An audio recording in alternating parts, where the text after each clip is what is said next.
राम राम जी साਰਿਆਂ ने आप सभी का हार्दिक स्वागत है अपने YouTube चैनल नियति क्लासेज में। आज हम हरियाणा में पंचायती राज पर क्लास लेकर आए हैं। इससे पहले एक और क्लास बनाई थी। अगर किसी ने वो क्लास नहीं देखी है तो एक बार जाके ज़रूर देखना, क्योंकि बहुत इम्पोर्टेंट क्लास आगे आने वाली परीक्षाओं के लिए।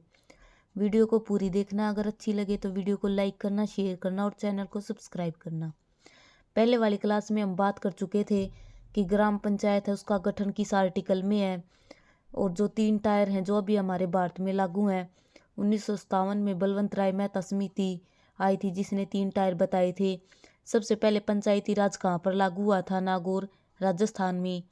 सेकंड नंबर पर आंध्र प्रदेश में। और 73वें संविधान संशोधन जो कि 1992 में हुआ था, लागू 93 में हुआ था। इन सब के बारे में हम इससे पहले वाली क्लास में डिस्कस कर चुके हैं। तो एक बार किसी ने वो क्लास नहीं देखी है तो एक बार जाके ज़रूर देखना। आज हम बात करेंगे कि पंचायती राज संस्थान है उसमें महिलाओं को कितने % आरक्षण दिया गया है। तो कितने % आरक्षण दिया गया है? 33.3%, या फिर हम बोल सकते हैं 1/3। ये है भारत में महिलाओं का आरक्षण।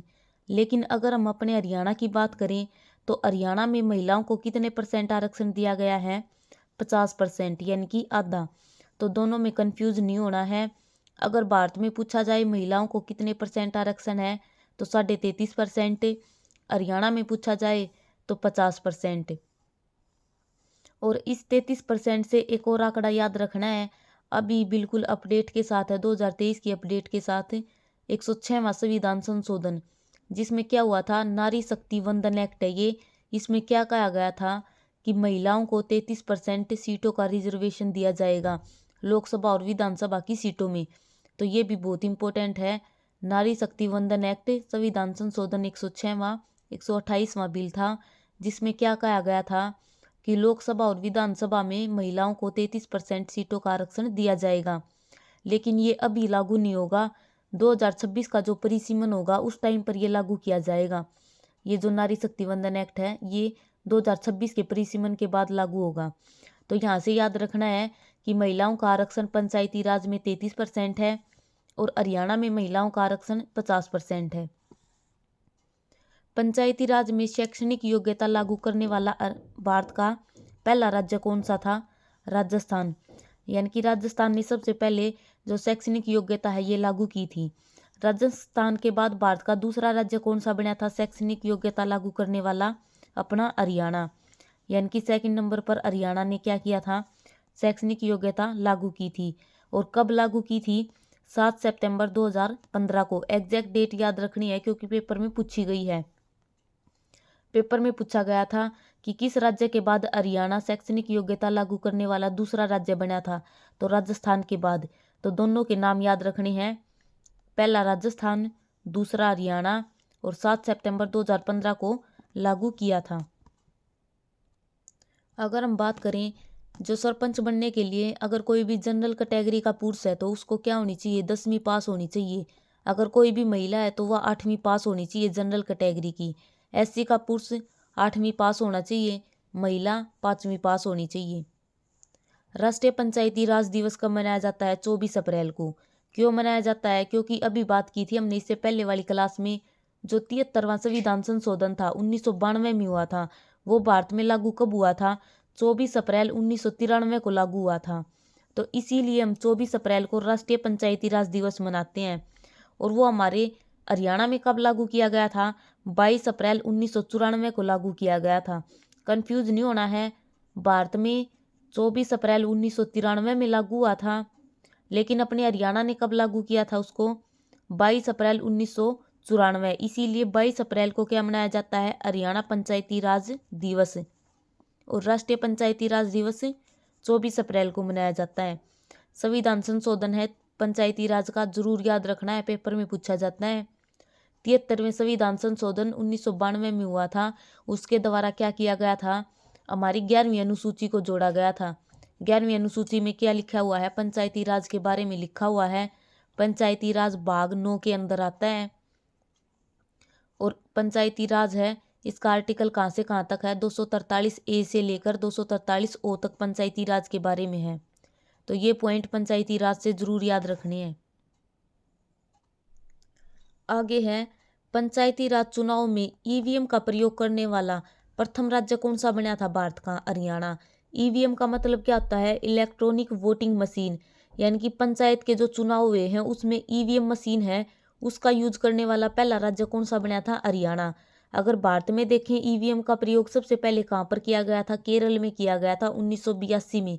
विधानसभा के जो चुनाव हुए थे उसमें सबसे पहले ईवीएम का प्रयोग किया गया था केरल में। और एक इसी से रिलेटेड है वीवीपैट, और इसका यूज हरियाणा में सबसे पहले कब किया गया था? जींद उपचुनाव में हुआ था। 2019 में जींद के उपचुनाव हुए थे, वहां पर वीवीपैट का यूज किया गया था। और इसकी फुल फॉर्म जरूर पूछी जाएगी, voter verified paper audit trail इसकी फुल फॉर्म है। दोनों की फुल फॉर्म जरूर याद रखना। और अभी तो मशीनों में एक और जो ऑप्शन है वो भी आता है, नोटा का वर्ड, तो वो भी जरूर याद रखना। पंचायत का चुनाव, सरपंच का चुनाव कैसे होता है? जो ग्राम पंचायत है, पंचायत का क्या होता है? मुखिया सरपंच होता है।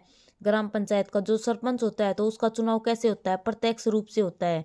प्रत्यक्ष और अप्रत्यक्ष का अंतर समझना। प्रत्यक्ष का मतलब क्या होता है कि हम जाके अपनी वोट डालते हैं। जैसे सरपंच का चुनाव होता है, पूरा गांव वोट डालने जाता है, तो इसको क्या बोलेंगे हम? प्रत्यक्ष चुनाव। लेकिन देखो, राष्ट्रपति के चुनाव में कभी भी वोट डाली है? नहीं डाली ना। तो जो भी हमारे चुने हुए लोग होते हैं ना, वो वोट डालते हैं, तो उसको क्या बोलते हैं? अप्रत्यक्ष चुनाव। तो जो हमारा ब्लॉक होता है, जो हमारे चेयरमैन साहब बनाते हैं, खंड खंड के अंदर चेयरमैन बनते हैं, अध्यक्ष बनते हैं, उपाध्यक्ष बनते हैं, जिला परिषद में प्रधान बनते हैं, इनका चुनाव कैसे होता है? अप्रत्यक्ष रूप से होता है। यानी कि हमारे चुने हुए लोग आगे जाके वोट डालते हैं, तो वो होता है अप्रत्यक्ष चुनाव। तो दोनों में कंफ्यूज नहीं होना है। जो सरपंच है उसका चुनाव कैसे होता है? प्रत्यक्ष होता है। जैसे अभी लोकसभा के चुनाव होंगे, तो लोकसभा के चुनाव में हम सब क्या करेंगे? प्रत्यक्ष जो वोट है वो डाली जाएंगी, यानी कि प्रत्यक्ष रूप से चुनाव होगा लोकसभा में। विधानसभा में भी ऐसे ही होगा। लेकिन राष्ट्रपति का चुनाव है, राज्यपाल का जो चुनाव होता है, जो राज्यपाल है उसकी तो नियुक्ति कौन करता है? राष्ट्रपति करता है। लेकिन राष्ट्रपति की का जो चुनाव होता है उसमें कौन कौन पार्टिसिपेट करता है? लोकसभा, विधानसभा, जो हमने चुनी है जो सदस्य है वे पार्टिसिपेट करते हैं आगे जाके। तो ये कंफ्यूज नहीं होना है, ये प्रत्यक्ष चुनाव होता है सरपंच का। और जो ब्लॉक होता है, चेयरमैन, ब्लॉक में चेयरमैन होता है, जिला परिषद में प्रधान, उप प्रधान, इनका कैसे होता है? अप्रत्यक्ष रूप से होता है। सरपंच का चुनाव लड़ने के लिए न्यूनतम उम्र कितनी होनी चाहिए? 21 वर्ष। ये उम्र वाला क्वेश्चन भी बहुत बार पेपर में पूछा जाता है, तो सबकी उम्र है एक ही जगह है। जैसे सरपंच का चुनाव है तो 21 साल की उम्र होनी चाहिए। लोकसभा, विधानसभा का चुनाव है तो 25 वर्ष होनी चाहिए। राज्यसभा, विधान परिषद है तो 30 वर्ष की उम्र होनी चाहिए।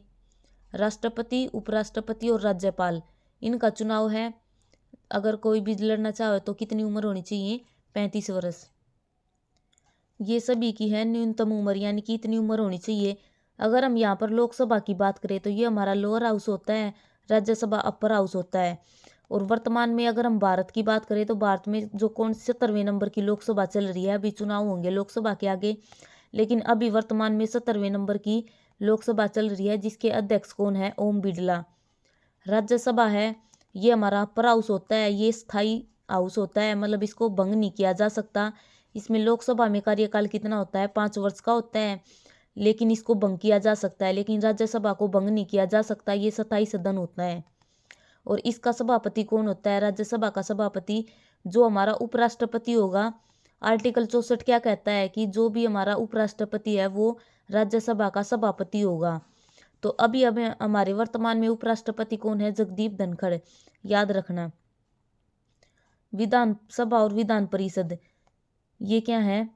विधान परिषद है, इसमें कितनी उम्र होनी चाहिए? 30 वर्ष की होनी चाहिए। और अभी भारत में 6 राज्यों में विधान परिषद है। कौन कौन से?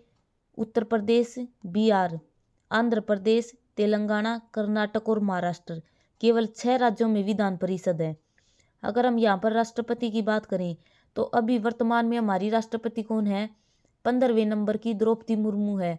आर्टिकल 52 क्या कहता है कि भारत का एक राष्ट्रपति होगा। उपराष्ट्रपति का आर्टिकल कितना है? आर्टिकल 63। और आर्टिकल 63 में क्या लिख रखा है कि हमारा एक उपराष्ट्रपति होगा। और वर्तमान में कौन है? जगदीप धनखड़। और आर्टिकल 64 क्या कहता है, जो हमारा उपराष्ट्रपति होगा वो राज्यसभा का सभापति होगा। ठीक है। राज्यपाल है, राज्यपाल की नियुक्ति कौन करता है, राष्ट्रपति। राष्ट्रपति के प्रसाद पर्यंत काम करता है राज्यपाल। और आर्टिकल कितना है, 153। और यहाँ से मेन आर्टिकल राष्ट्रपति के जरूर याद रखना। आर्टिकल 60, आर्टिकल 60 में राष्ट्रपति की शपथ है, जो कि भारत का मुख्य न्यायाधीश दिलाता है। और वर्तमान में मुख्य न्यायाधीश कौन है, DY चंद्रचूड़, 50वें नंबर के हैं। आर्टिकल 61, उसमें क्या है, राष्ट्रपति पर महाभियोग। ये मेन आर्टिकल हैं, ये जरूर याद रखना। अगर वीडियो अच्छी लगे तो वीडियो को लाइक करना, शेयर करना और चैनल को सब्सक्राइब करना।